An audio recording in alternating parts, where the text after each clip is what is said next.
Alors, bonjour tout le monde, bienvenue aux Instituts d'hiver 2025 du Centre Franco. Mon nom est Louis Hull et je suis très content aujourd'hui de vous souhaiter la bienvenue à une formation qui sera offerte par Madame Josée Godette. Et puis, vous allez voir que Josée va mettre justement la page titre. On va parler aujourd'hui de citoyenneté numérique simplifiée. Quelques petites consignes avant de débuter. Premièrement, veuillez noter que cette formation est enregistrée et qu'elle sera rendue disponible au cours des prochaines semaines sur le site Internet du Centre Franco. De plus, vous avez accès à votre micro et votre caméra, donc vous pouvez les activer. Si vous avez des questions, n'hésitez pas à utiliser soit la boîte de clavardage ou encore votre micro. À la fin de cette formation, on vous demandera de remplir un formulaire de rétroaction. Et puis, finalement, nous désirons remercier le ministère de l'Éducation qui, grâce à son financement, rend possible cette formation aujourd'hui. Alors voilà, donc, bienvenue à la formation La citoyenneté numérique simplifiée. Josée, c'est à toi. Merci beaucoup, Louis. Alors, bonne fin d'après-midi à tout le monde. Je suis vraiment contente d'être avec vous pendant la prochaine heure, 1h30, pour vous parler de la citoyenneté numérique. Mais avant de débuter, j'aimerais prendre quelques minutes pour faire la reconnaissance du territoire. Pour les gens comme vous qui se trouvez en Ontario tout de suite, nous remercions les peuples autochtones pour le partage de ce territoire où nous retrouvons connu sous le nom de Ontario, dérivé du terme Mohawk, lac magnifique pour Ontario. Nous reconnaissons que cette terre partagée par les peuples autochtones nous donne toutes les richesses dont nous avons besoin. Nous reconnaissons les générations qui l'ont parcourue, ceux qui la parcourent présentement et ceux qui la parcourront. Les appels à l'action du rapport de la Commission de la vérité et de la réconciliation nous parlent de l'importance de l'éducation à comprendre notre passé et le territoire sur lequel nous habitons afin que nous puissions cheminer ensemble dans un esprit uni. Présentement, moi, je me trouve à Bathurst, au Nouveau-Brunswick. Donc, je reconnais également respectueusement qu'ici, au Nouveau-Brunswick, où est-ce que je me situe, je suis située sur les terres traditionnelles non cédées et non abandonnées du peuple Mi'kmaq. Je m'engage à restaurer et à construire des relations signifiantes avec les peuples autochtones et à honorer cette terre porteuse d'espoir et de générations à venir. Alors, Monsieur Hull m'a présenté brièvement. Mon nom est Josée Godette. Je suis mentor, c'est un long titre, là, mentor en pédagogie active et inclusive. Mais vraiment, je suis plutôt spécialisée en technopédagogie, tout ce qui est l'intégration du numérique dans les apprentissages. Et je suis au district scolaire francophone Nord-Est au Nouveau-Brunswick. Pour ceux et celles qui ne savent peut-être pas où est-ce que c'est, donc Bathurst, mon bureau, en fait, il se trouve là, juste ici, près dans l'école qui est juste ici. Mais si on recule au Nouveau-Brunswick, ça, c'est notre territoire du Nord-Est, donc la pointe qui fait face juste à la Gaspésie. Donc, je suis un petit peu éloignée de l'Ontario, mais c'est mon petit coin de pays qui est ici et c'est d'ici dont je vais vous parler aujourd'hui. Euh, Brièvement, je suis formée en éducation musicale et puis j'ai une douzaine d'années d'expérience à la direction d'école et ça fait à peu près une dizaine d'années que je suis maintenant mentor au niveau du district pour accompagner les enseignants dans différents dossiers, dont l'éducation artistique et musicale, mais surtout la technopédagogie. Donc, comme on l'a mentionné, n'hésitez vraiment pas si vous avez des questions, vous levez la main, vous prenez le micro ou dans le clavardage, il n'y a vraiment pas de gêne ou pas de souci, puis il n'y a pas de mauvaises questions, surtout, on est là pour apprendre ensemble. Donc aujourd'hui, qu'est-ce que j'aimerais passer avec vous et qui seront mes buts, mes résultats d'apprentissage, c'est que vous puissiez comprendre un petit peu plus c'est quoi la cybercitoyenneté ou la citoyenneté numérique et son importance en éducation, explorer un petit peu le programme de cybercitoyenneté que nous avons placé, DSFNE, vous allez peut-être le voir souvent, c'est pour le district scolaire francophone Nord-Est, plus court. On aura la chance d'échanger un petit peu sur les enjeux, les bonnes pratiques en salle de classe. Et puis, peut-être de penser aussi comment on va être capable d'intégrer l'éducation à la cybercitoyenneté dans l'enseignement ou dans nos écoles. Je vais passer quelques petites diapos que j'avais préparées au niveau, si on avait un grand groupe, mais j'aimerais quand même, sans faire des activités interactives, peut-être savoir, pour que je puisse mieux adapter ma présentation, à quel niveau scolaire vous travaillez principalement, soit que vous enseignez ou que vous accompagnez. Donc, soit prendre avec le micro, peut-être le mettre dans le clavardage, juste pour que je puisse plus enligner euh, un petit peu ma présentation. Donc, si vous désirez prendre la parole, vous pouvez y aller.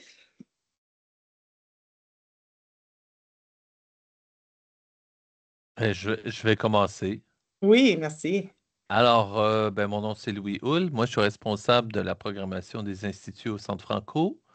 Direction d'école à la retraite. J'ai toujours travaillé dans l'Est de l'Ontario, dans les écoles élémentaires. Et puis, j'ai fait ma maîtrise et puis mon sujet de recherche, c'était la formation continue du personnel enseignant, les facteurs de motivation. Donc, qu'est-ce qui fait que vous êtes ici aujourd'hui, qu'on est ici? Donc, facteurs intrinsèques, extrinsèques.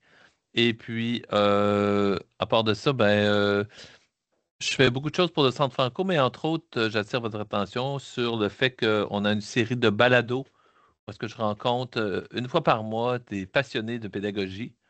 Et Hum, puis, donc, c'est ça. Et voilà. Donc, merci. Mais je suis content Merci. d'être là. Merci beaucoup.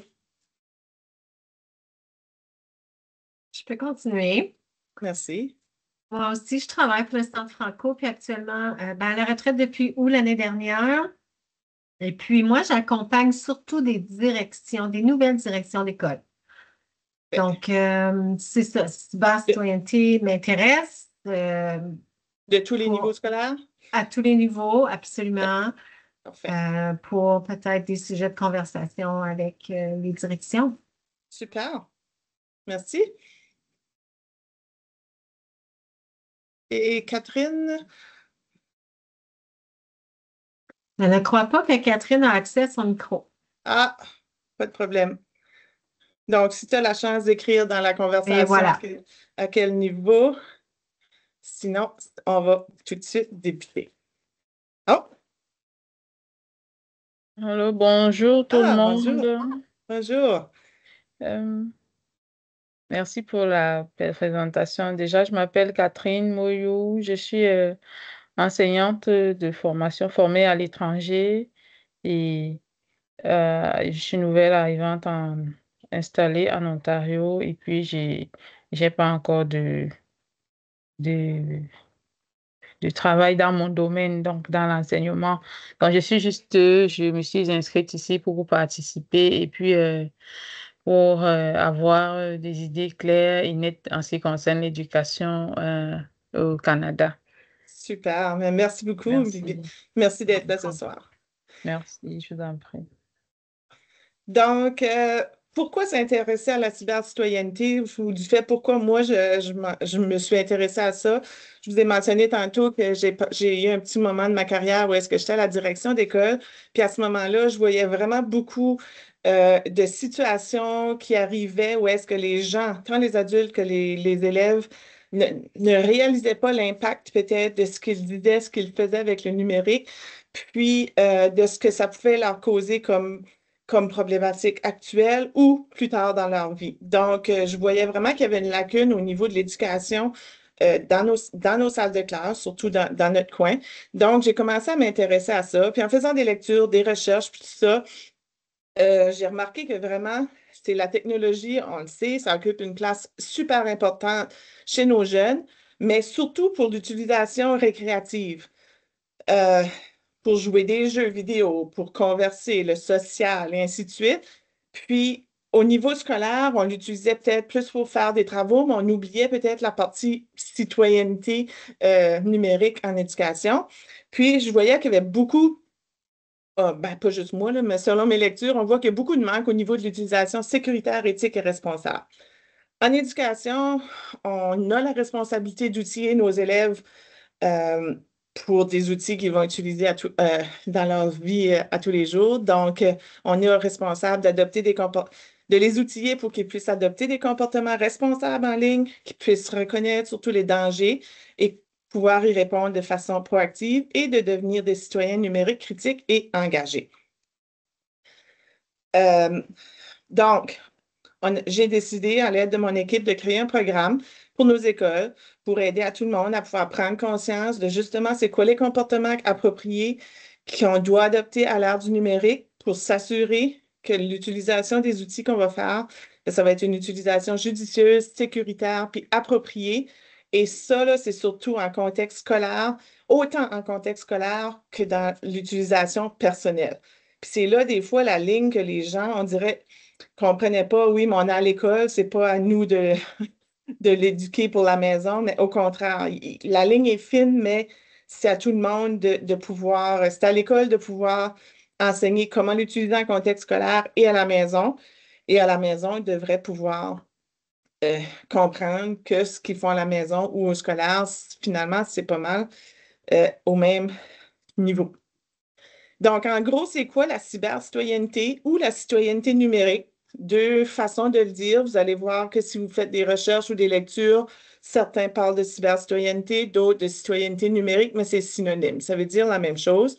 Mais qu'est-ce que c'est? En gros, c'est l'ensemble des pratiques, des compétences, des comportements, des responsabilités qui sont nécessaires pour naviguer et interagir de manière appropriée, sécuritaire et respectueuse dans l'environnement numérique. Puis c'est à la base là-dessus que le programme est construit. Donc, présentement, du moins quand j'ai commencé à travailler là-dessus, on voyait qu'il y avait des activités qui étaient faites en cybercitoyenneté, mais c'était vraiment au hasard, quand ça donnait. C'était pas nécessairement planifié ou intentionnel. Fait que le but un petit peu de créer ce programme-là, c'est d'essayer d'amener la personne enseignante à avoir une intention derrière l'activité qu'elle va préparer ou qu'elle va offrir à ses élèves. Puis quand je parle d'activité d'apprentissage, ça n'a pas besoin d'être des 2, 3, 4 périodes, une semaine, ainsi de suite. Des fois, c'est juste des petits coucous une discussion de 10-15 minutes, puis ça peut faire beaucoup d'éducation. Donc, puisque la cybercitoyenneté est vraiment large, il y a plein de choses qui pouvaient rentrer à l'intérieur de ceci, j'ai choisi de la diviser, moi, dans le programme que j'ai mis en place, en 8 thématiques.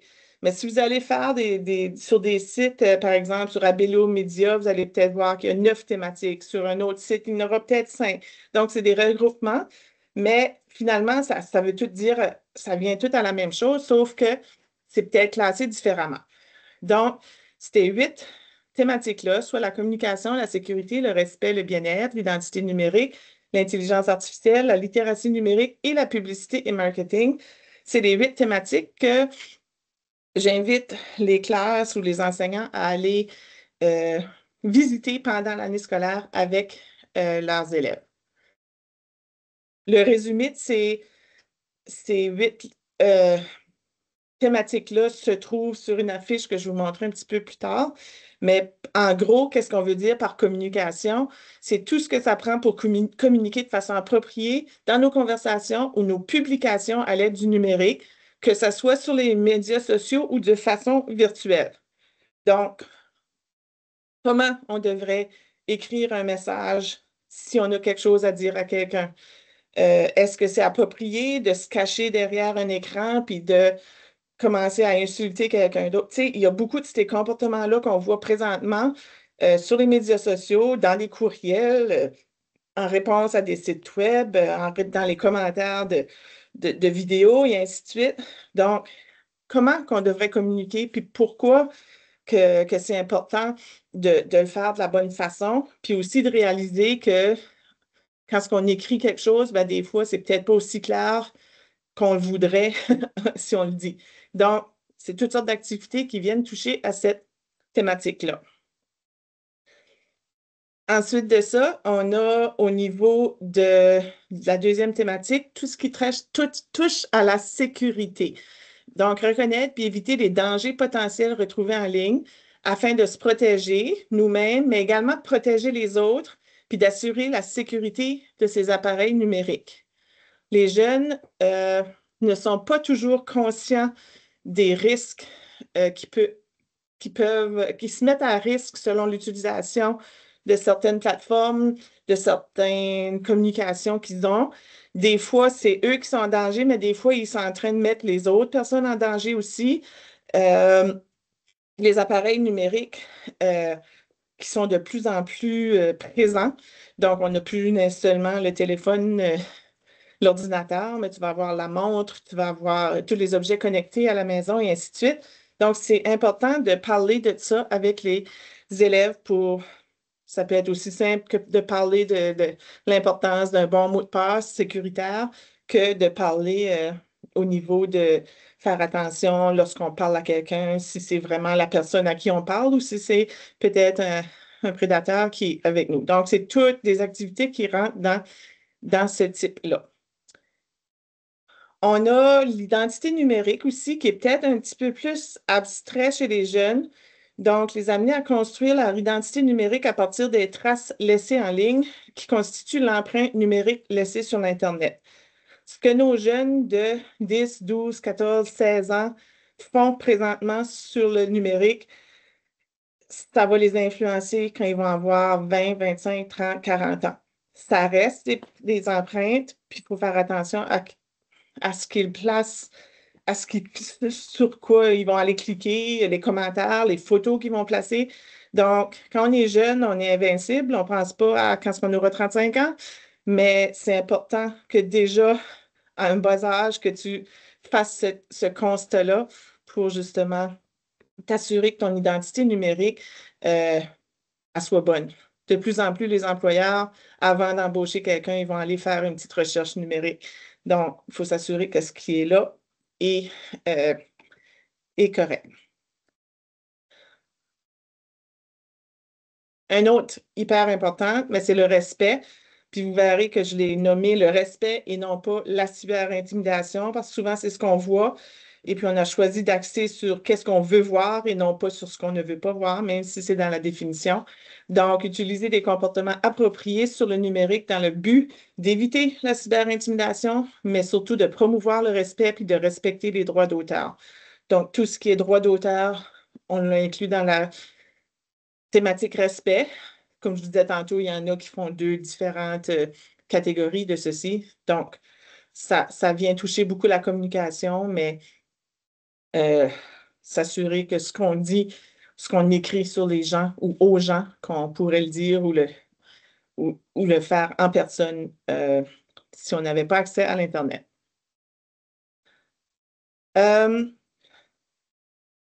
Avant de poursuivre avec le prochain, je ne sais pas s'il y avait des commentaires ou des réactions jusqu'à maintenant. Non, ça va? Peut-être un commentaire, Oui. c'est Louis qui parle. Moi, je disais toujours à mes élèves, ce que tu écris sur les réseaux, il faut que tu sois confortable si c'était écrit sur le mur du gymnase Très bon et que, exemple. et que tout le monde avait accès. Alors, si Oui. tu n'es pas confortable avec ça, écris pas ça. C'est ça. Et puis là, des fois, j'avais des faces comme Hein? Ben, c'est exactement ça. Quand tu écris Oui, sur un réseau, dis-toi que c'est public puis tout le monde peut le lire. exactement.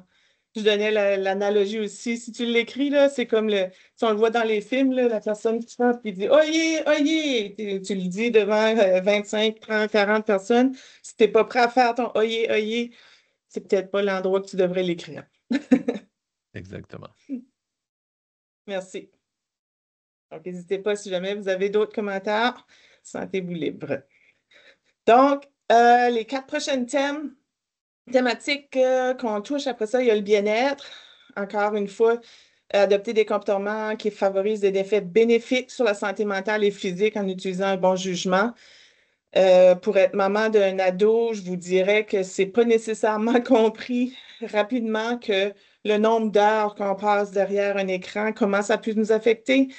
Il faut en parler, là, puis pas juste quand ils sont ados, là, dès la maternelle, pour justement l'impact, c'est important de bouger, de pas juste être accroché à nos écrans. Puis également la santé mentale sur des fois, ce qui se dit, ce qui se fait sur les réseaux sociaux, ben, des fois, c'est juste carrément de t'enlever de là, puis ça va beaucoup t'aider au niveau mental. Donc, il y a toutes sortes d'activités de réflexion par rapport à ça. La littératie numérique, comment développer ses capacités de recherche afin de valider et d'utiliser l'information retrouvée sans se faire piéger en utilisant son jugement pour valider ses choix. Donc, souvent, la littératie numérique, on le mélange avec juste littératie. Ah, il faut que je sois capable de lire. Un petit peu plus loin que ça, il faut que tu sois capable de lire, de comprendre tout ce qu'est l'environnement numérique, puis justement utiliser ton jugement ou ta pensée critique pour s'assurer que ce que tu lis, ça vient d'où, c'est une bonne source, est-ce que ça fait du sens, est-ce que j'ai cherché au bon endroit, et ainsi de suite. Donc, comment utiliser le numérique dans ses recherches, puis dans toutes les tâches qu'on utilise. La publicité, le marketing, donc découvrir toutes les influences qui proviennent des publicités, du marketing sur nous en étant conscient des effets nuisibles possibles et utiliser une pensée critique lors d'achat ou de vente en ligne. Pour longtemps, la publicité, on était influencé peut-être par la radio, par la télévision.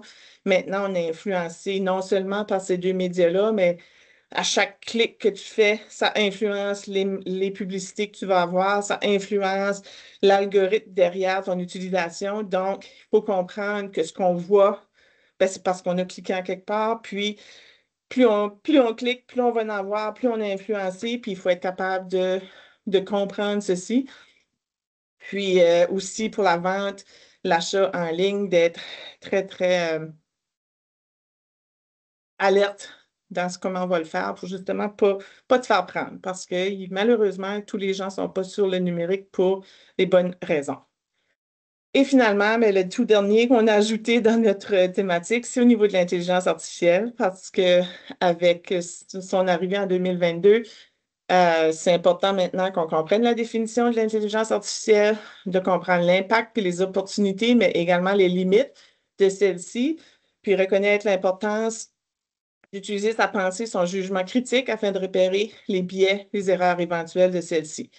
Donc, non seulement qu'on peut se faire piéger par des gens, par des humains, mais là, maintenant, on doit également évaluer puis regarder ce qui se fait au niveau de l'intelligence artificielle et juger si ça fait du sens ou non et si c'est vrai ou non. Tout le phénomène des fake news là, avec l'intelligence artificielle a doublé, pour ne pas dire quadruplé. Donc, le jugement critique est super important. Donc, c'est les 8 thématiques qu'on utilise dans le programme qu'on a placé, qu'on a mis en place. Puis, à la base, le programme, là, je dis toujours, j'ai rien inventé. C'est vraiment, j'ai divisé on a 8 catégories, puis on a été fouillé sur l'Internet pour trouver des activités qui existent déjà, qui proviennent de différents sites, différents organismes. Donc, c'est toutes des choses qui sont gratuites ou quelques-unes qu'on a besoin d'un abonnement, mais que nous, au district, on a l'abonnement. Et puis, on invite les enseignants à y participer. Présentement, j'ai 1/3 de mon district que c'est obligatoire. L'année prochaine, on ajoute un 2e tiers et dans 3 ans, tout le district, toutes les écoles du district devront participer au programme. Donc là, je vais sortir de cette présentation-là, puis je vais juste aller vous montrer ici sur l'Internet à quoi ça peut ressembler. Donc, c'est fait avec la plateforme de Geniali, où est-ce que on a développé des écussons, je vous en parlerai tantôt. La personne enseignante qui veut y participer, si elle a besoin d'informations, elle peut venir cliquer sur le point d'interrogation, où est-ce que tout ce qu'on vient de voir dans nos les différentes thématiques se trouve ici. Donc, tout le résumé se trouve là. Si on cherche l'information sur c'est quoi le programme, qu'est-ce qu'on s'attend, comment ça fonctionne, tout est ici. Puis ça fait les liens avec nos finalités puis nos compétences dans notre district. La façon, si on cherche les références, on peut voir ici. Alors, vous voyez, il y a toutes sortes d'endroits qu'on peut cliquer. Mais en gros, ce que c'est, on demande aux gens de s'inscrire, soit au niveau de la récolte ou au niveau du district. Présentement, j'ai les deux. Éventuellement, ça va juste être avec la récolte, donc on enlèvera cette partie ici. Et une fois qu'ils sont inscrits, ils ont accès à la banque d'activités. Donc, la banque d'activités est par niveau. Donc, de maternelle à 12e année, chacune des pages ressemble exactement à la même chose. Donc, je vais aller en 7e année. Vous voyez les 8 thématiques qu'on vient de parler. Et pour chacune des thématiques, si vous cliquez sur la petite flèche en communication, par exemple, bien ici, il y a 2 activités qui sont suggérées. Si je vais au bien-être, ici, j'en ai 3. Donc, 2, 3, 4, des fois, une activité qui sont suggérées, mais ce n'est pas des activités qu'on a développées, c'est vraiment un recueil de tout ce qui se fait sur le web et qui ont été répertoriés pour éviter à la personne enseignante de chercher. Parce que souvent, ce qu'on avait, c'est ouais, mais j'ai pas le temps, je ne sais pas. Ah, ben là, ils ont fait ça l'année passée, puis là, je ne sais plus quoi faire. Ça fait les 13 niveaux ont 8 catégories avec des activités, puis chacune est individuelle. Il n'y a pas 2 activités qui se répètent dans nos 13 niveaux. Puis ça peut être aussi simple que justement, les jeux vidéo, si je vais ici, je clique dessus, ça nous amène directement sur le lien. Ici, c'est Habilomédia. Puis, dans ce cas-ci, il y a un document pédagogique, il y a un fichier PDF. Donc, c'est toutes des activités qui sont déjà préparées pour les enseignants. On en a du Centre Franco également. On en a de différents endroits. Puis, comme je vous ai dit, des fois, c'est juste une petite vidéo YouTube de 2 minutes et demie. Puis ensuite de ça, tu fais une discussion avec tes élèves. Donc, c'est Et assez. Oui, José, j'ai une question pour toi. Est-ce que oui. ce site que tu nous présentes là, présentement, est-ce que c'est accessible à n'importe qui ou juste aux gens de votre conseil? Ben, il y a 2 réponses à ça. Celui-ci, parce que, par exemple, pour l'inscription, quand je clique dessus, ça ouvre vraiment un document qui me vient, tout ça, puis que là, je ne veux pas gérer tous les provinces, etc. Donc, celui-ci, il est complètement pour mon district scolaire, sauf que j'en ai fait une copie public que je vais vous donner Ah, le lien tantôt. Et d'accord. cette copie-là, vous pouvez déjà l'utiliser, sauf qu'il n'y a pas de lien d'inscription, mais vous pouvez aller en insérer un si vous voulez. Et la même chose pour les écussons. Donc, ça, je vous l'offre tantôt. Si vous cliquez sur Activités, vous allez tout avoir les mêmes activités. Et en plus, si vous souhaitez l'implanter dans votre école, dans votre district, dans votre conseil scolaire, vous pouvez réutiliser ce Geniali en cliquant là-dessus, avec un compte Geniali, vous pouvez aller puis modifier. La seule petite chose que je vous demanderais, c'est de garder que ça vient du Nord-Est et que c'est moi qui l'avons créé. Donc, rendre de qui a fait le gabarit. Mais autre que ça, je vous le laisse avec plaisir. Je dis toujours, tant qu'à travailler si fort que ça, le plus de gens qui peuvent l'utiliser, moi, c'est ça ma récompense. Donc, c'est ça Merci. la réponse.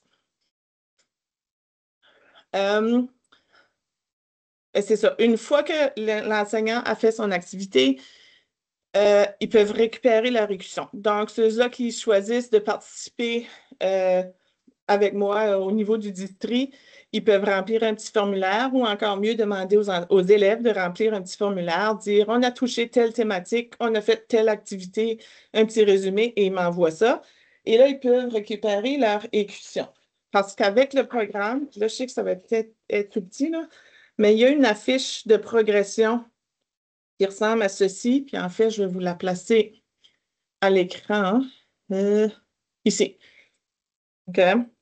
Donc, une affiche de progression où est-ce que les 8 thématiques sont là.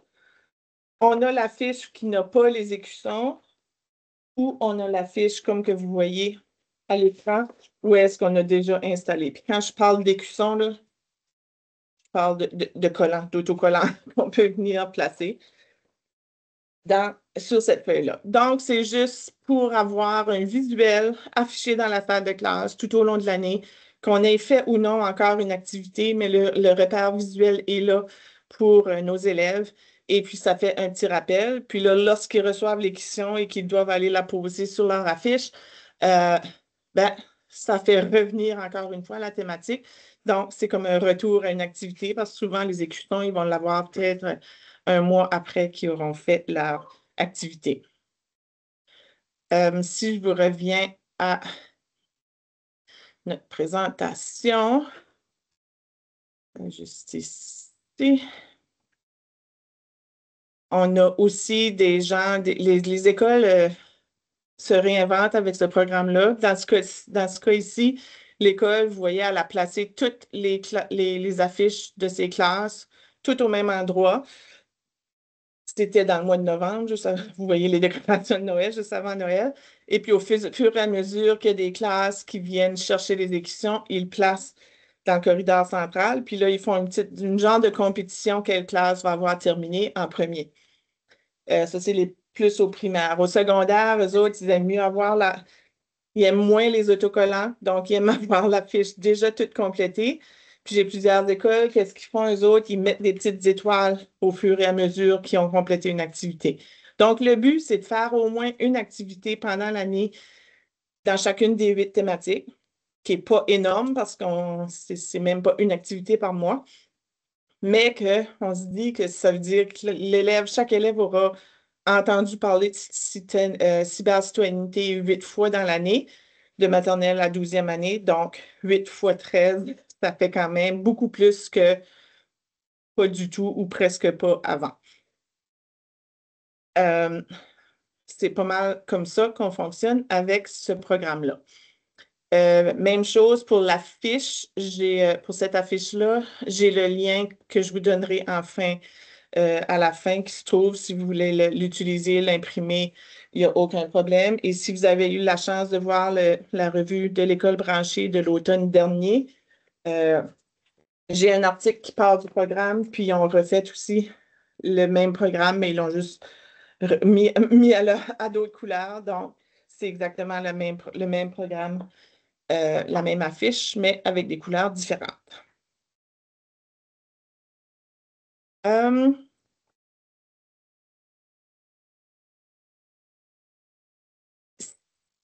Ce que je vous propose de faire présentement, ce serait si vous avez des questions ou des commentaires spécifiques, j'avais pensé que ça aurait pu être un moment que pour y aller explorer justement le Geniali, donc le programme. Je vais vous placer. Ah, puis j'ai oublié de faire quelque chose tantôt. Je devais placer le formulaire pour les présences en tout début de rencontre, puis j'ai oublié. Je viens de le placer dans le clavardage. Ça, c'est pour les présences. Et ensuite de ça, laissez-moi trouver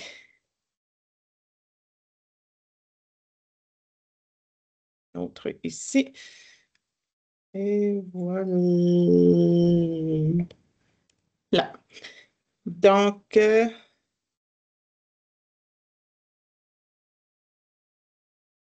excusez-moi, ici.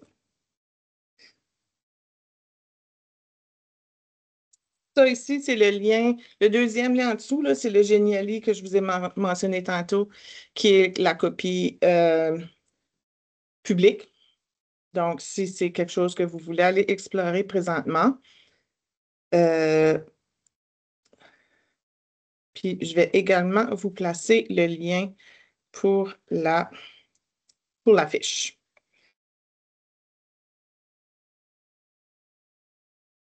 Et voilà.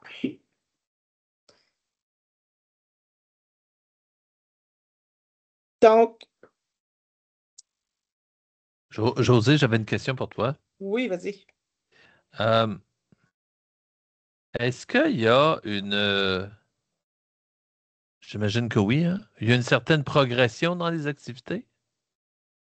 C'est certain que oui, les activités de la maternelle vont être beaucoup plus Ouais. simples ou de base que ceux-là du secondaire. Je comprends ça. Ma Oui. question, c'est par exemple, si on pense à. Parce que, puis corrige-moi si je me trompe, mais j'ai l'impression que beaucoup d'activités qui vont être proposées développent certaines compétences. Hein? Mhm. Parce que tu as parlé tantôt de pensée critique, etc. Oui. Des fois, puis peut-être que vous avez réussi, mais des fois, j'ai l'impression que c'est difficile de bien cibler les activités, mettons, Entre maternelle puis 11e année, c'est facile. Mhm. Mais quand tu arrives puis tu fais, mettons, 7e, 8e, 9e année, Mhm. est-ce que il y a toujours une progression ou comment vous avez fait pour dire, OK, ça, là, on va mettre ça en 7e? C'est-tu parce que tu en avais 6 puis on les a divisés ou il y a vraiment une Ben, progression entre? Ben, c'est ça. Au point de départ, je prenais une activité. Quand j'allais retrouver une activité, souvent le niveau est ciblé. Puis la façon que je l'avais fait, j'avais mis comme mes 8 thématiques et tous les niveaux. Puis là, c'était une activité pour les 4, 5, 6e année. OK, ben là, j'allais le Go. mettre en 4e année. Puis là, je trouvais une autre activité qui était encore 4, 5, 6. Ah, ben 4 en avait déjà une, on allait en 5e. Donc, D'accord. c'était Je un petit comprends. peu dans ce sens-là pour souvent, c'est la même thématique, mais l'activité va être différente. Puis c'est correct parce que, exemple, au niveau de communication, ben, c'est correct qu'en deuxième puis en troisième, qu'on parle les deux de l'importance Mhm. de bien écrire son message, mais ça sera peut-être pas le même texte ou le même vidéo qu'ils vont voir. Donc, ça va être un petit peu Oui. différent. Mais je me référais beaucoup aux activités, le niveau suggéré par la plateforme pour Donc, éviter. Ouais. donc, dans le cas d'un niveau double, je ne sais pas si vous appelez ça comme ça chez vous, là, mais quand tu as deux classes, deux Multiniveau, niveaux dans là? la même classe, un Oui. multiniveau, c'est ça? Multiniveau qu'on dit, nous, oui. Alors donc, que tu aies une 5 et 6, tu pourrais prendre la même activité Ah, absolument, et absolument, puis la faire avec les 5e, 6e années dans ta classe. absolument, absolument. Puis une chose que je n'ai pas mentionnée non plus, ce sont toutes des activités suggérées, OK, pour Ah oui. éviter à la personne enseignante de fouiller. Mais si elle a une autre activité qui touche la même thématique, vas-y, là. Il y a rien. C'est vraiment pas. Le but, c'est plus d'encadrer puis de dire, parle de ces 8 thématiques-là, puis d'enlever la barrière, de dire oui, mais j'ai pas le temps de fouiller. Parfait, on te propose des choses. C'est vraiment pas de, c'est pas d'être obligé de parler de telle chose, c'est plus au niveau de la thématique. Fait que c'est pour faciliter, parce que on le sait, là, les personnes enseignantes, vous travaillez très, très, très fort. Vous avez beaucoup sur les bras. Puis de passer 1 heure pour trouver une activité qui fait pour le niveau, ben, des fois, c'est pas plaisant, puis on n'a pas nécessairement le temps. Donc, c'est surtout pour faciliter le tout là-dedans. Puis les commentaires qu'on a reçus, parce que là, c'est la deuxième année. L'année passée, j'avais une cinquantaine de classes qui s'étaient inscrites. Puis les rétroactions que j'avais, c'était comme oh, je savais pas que mes 4e années n'en savaient déjà autant. Je suis content d'avoir été là-dessus. Ou ouf, j'ai appris en même temps que mes élèves de 7e, je ne savais pas que telle chose existait. Fait que c'est beau de dire aux enseignants, allez chercher une activité, mais des fois, quand tu sais pas, c'est pas, c'est pas évident. Donc, c'est vraiment ça le but de ce programme-là pour faciliter la tâche aux enseignants quand ils arrivent en salle de classe. Puis nous autres, on le Et, recommande. Oui, vas-y. alors, et ma dernière question pour ce Oui. bloc-là, c'est est-ce qu'avec les activités, il y a genre une feuille explicative pour le prof ou non? Ça dépend. Ça dépend toujours de l'activité. Exemple, euh, donc si je viens dans mes activités suggérées, je m'en vais à la première année.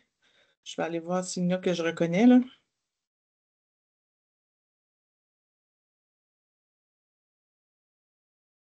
Fait ici, on a, tu vois, c'est une activité déconnectée en plus qui est proposée. Fait que là, oui, on a une petite, une petite, assez grande explication de l'activité D'accord. pour la personne enseignante. Mais tu vas en avoir d'autres. Je ne sais pas si je vais en prendre une. Tu vois, ici aussi, il y a un document d'accompagnement, mais il y en a que c'est vraiment juste, puis je ne les connais pas toutes par cœur. La, fe- Identité. la feuille de l'élève. Ouais, c'est Digital Travelers aussi. Des fois, c'est juste une vidéo. Tiens, ça, je pense, c'est peut-être juste. Prendre du temps à ouvrir aussi, là. Euh, je n'en trouve pas tout de suite, mais je Non, sais qu'il y mais en c'est a que correct, c'est. ça va. Tiens, Ça va. ici, le Je chat et la comprends. souris de Vin Zillow. Vince et Lou, là, c'est une vidéo. C'est juste ça. C'est une petite OK. vidéo que tu peux aller faire jouer, puis il y en a différentes sortes. Puis une fois que tu l'as fait jouer, tu peux avoir une petite discussion avec tes élèves. Fait que c'est vraiment Excellent. pas. Euh, Tu vois ici, soyez cyber chouette. Il y a la leçon, mais il y a un guide de l'enseignant aussi. Tout dépend du niveau, tout dépend. C'est vraiment un recueil de différents endroits. Ça, c'est tous les sites sur lesquels j'ai trouvé des choses. Hein? Donc, c'est vraiment, Merci. ça diffère là, d'un bord à l'autre. Puis, on dit aussi beaucoup aux enseignants que ça s'intègre très bien, souvent dans les cours de français, par exemple, au niveau de communication orale ou certains, c'est communication écrite. Dans les cours, nous autres, qu'on appelle la FPS, qui est la formation personnelle et sociale. Je ne sais pas c'est quoi l'équivalent en Ontario, mais euh, tout au niveau du développement personnel, puis tout ça, ça aussi, il y a beaucoup de places qu'on peut rentrer là-dedans. J'ai des enseignants dans leur cours d'anglais langue seconde aussi. Ils vont faire des petites activités en anglais pour toucher à ces différentes thématiques-là. Merci. Bienvenue.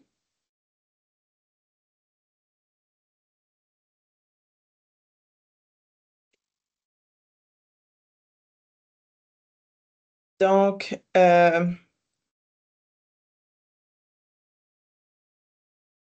j'avais comme préparé comme billet de sortie, puis encore une fois, c'était pour une activité qui avait beaucoup plus de gens.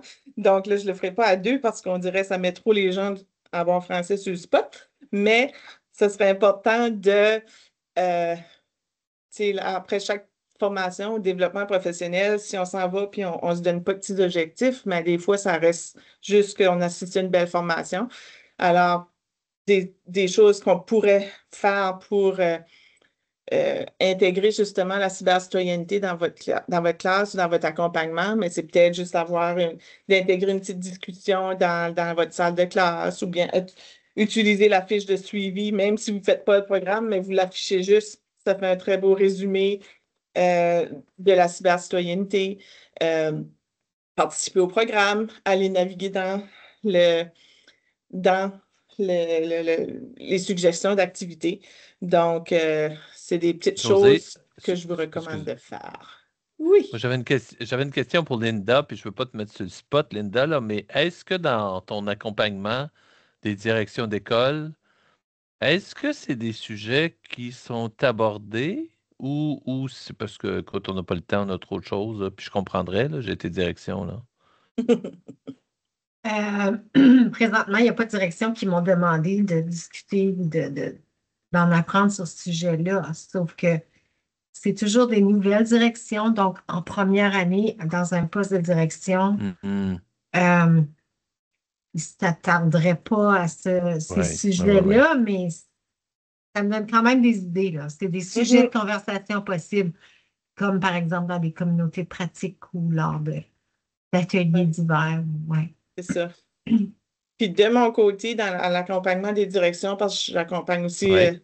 des écoles, souvent, les demandes viennent quand il y a des comportements, des problèmes Oui. de À comportement. corriger, mettons. Oui, c'est ça. Fait que ça, c'est l'autre but aussi du programme, c'est d'essayer de prévenir au lieu de guérir, là.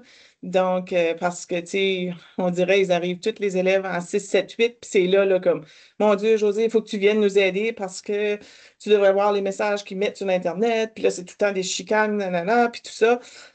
Ben là, c'est comme, OK, oui, c'est de valeur que vous ne m'avez pas fait venir l'année passée, on aurait pu déjà commencer à l'aborder. Mais évidemment, je ne peux pas être dans toutes les écoles, donc c'est pour ça que les meilleures personnes sont celles qui passent les journées avec leurs élèves. Donc, avoir justement, sautez sur l'occasion si vous voyez qu'il y a quelque chose. Oh, ben aujourd'hui, on va parler de l'importance du respect sur parce que, et là, il y a peut-être des incidents qui sont arrivés. Donc, Mhm. moi aussi, Et, là, oui. est-ce que j'ai compris qu'il y avait des badges aussi qu'ils Ben, recevaient? les Comment ça badges, marche? les badges, c'est des écussons, c'est des autocollants. OK. Parce que la feuille je sais que vous ne voyez peut-être pas, là, mais ici, il manque les écussons. Comme là, il y en a une de collée, puis les autres ne sont pas là. Donc, ils ont la chance d'aller récupérer. Certaines de mes écoles, tout de suite, c'est la direction qui a les écussons.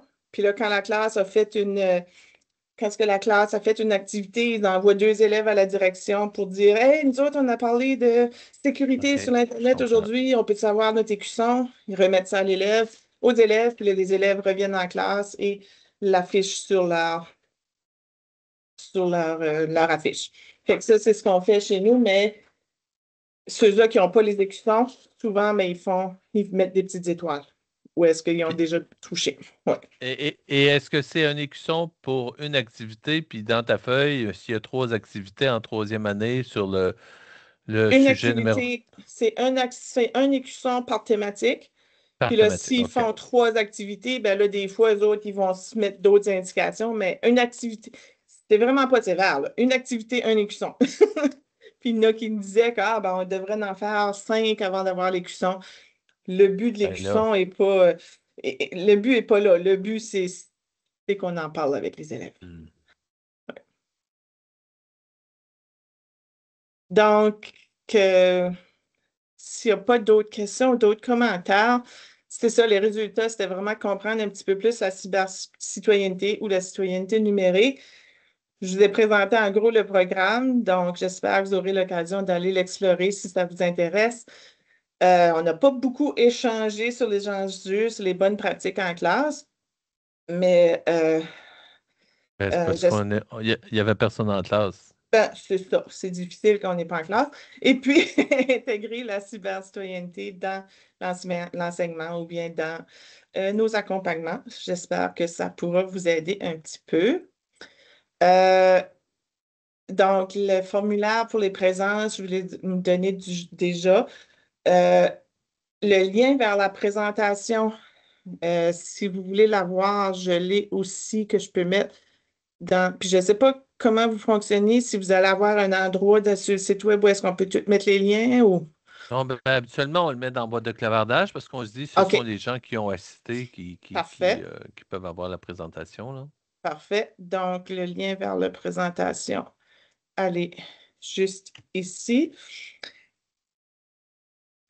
Ouf, c'est écrit gros, désolé. Faites un copier-coller. Puis dans cette présentation-là, ben là, le lien pour le PDF ne sera pas ajouté parce que je ne l'ai pas utilisé. C'était pour les résultats des partages dans Menti qu'on n'a pas fait. Et puis, lorsque on aura tout terminé, il y a également le lien pour faire la rétroaction que je mets dans la conversation également en très gros. Désolée pour la grosseur.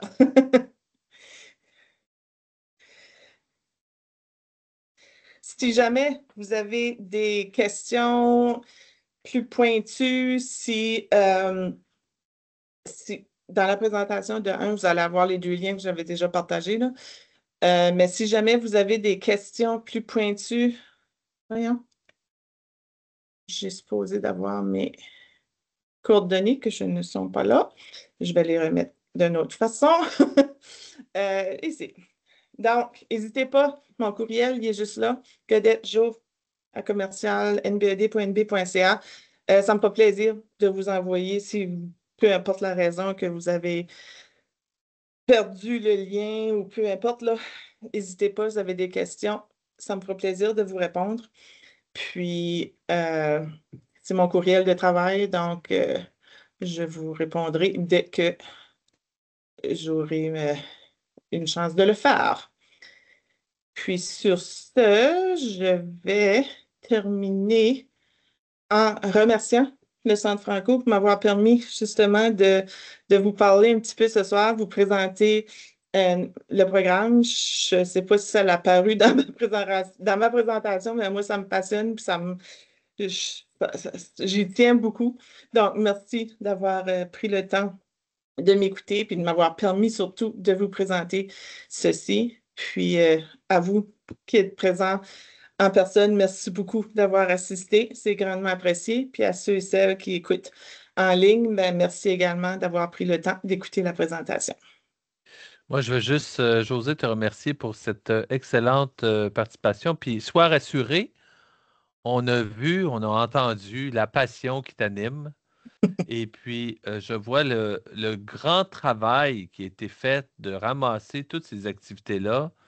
Quand tu dis 8 thématiques, et puis pour chacun des niveaux, ça, si tu as 12 niveaux, 13 niveaux, c'est 80, Ouais. c'est beaucoup d'activités. Puis après ça, de les choisir et tout, puis de faire que ça donne un sens. Fait que Mhm. moi, je veux te remercier. Et puis, bravo pour ce que vous faites Merci. dans l'autre province. Les voisins, les quasi voisins. Voilà. Et puis, ben merci. Merci, Merci. merci Linda, merci Catherine qui ont assisté aujourd'hui. Et puis, moi, je tiens à mentionner que ben, c'est commencé, les instituts, puis vous retrouvez l'ensemble, presque l'ensemble des formations en enregistrement sur le site Internet. Alors, merci tout le monde et puis bonne soirée. Merci, bonne fin de soirée. Merci.